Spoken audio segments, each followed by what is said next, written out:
Merica, 14 agosto 1906. Caro padre, vengo al riscontro della vostra lettera del 10 maggio, che non l'aspettava più.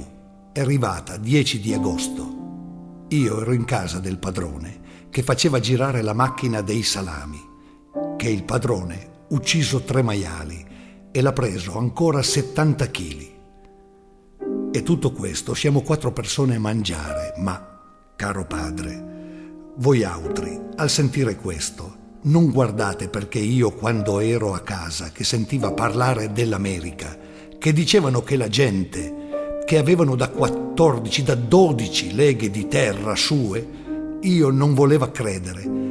Eppure adesso che lo vedo con gli occhi e lo tocco con le mani, lo credo, perché è come di quelli che ne hanno da 78 leghe e che ogni lega sono 4 giornate di Italia, perché questi che hanno questa terra sono tutti inglesi, che hanno tutti animali, cioè tutti buoi e cavalli, e ne hanno su da 400 a 500.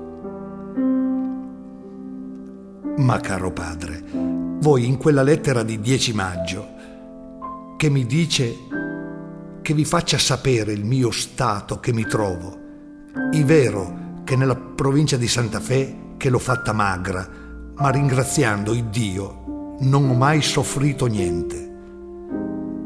Io diceva così perché non poteva mandare a casa niente, ma se per combinazione fossimo venuti da questa parte alla Pampa dove siamo ora, avremmo mandato qualche cosa di più, perché siamo nelle terre nuove, che la gente sono molto cercati, ma il travaglio non manca mai. E non credete che in questa America che si faccia della fame, no. Uno che fosse senza lavoro, da qualunque parte che vi presenti, per un dire, non vi lascia patire di fame, specialmente i piemontesi. Caro padre, non star pensare che io patisca, ovvero sia che facciano male come mi posso immaginarmi, perché noi siamo tutti 2 insieme.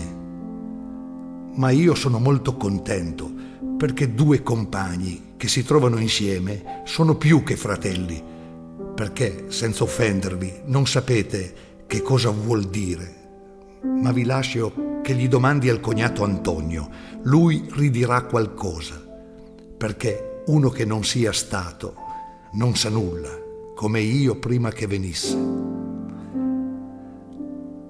Altro mi resta di salutarvi e baciarvi di cuore, padre, madre.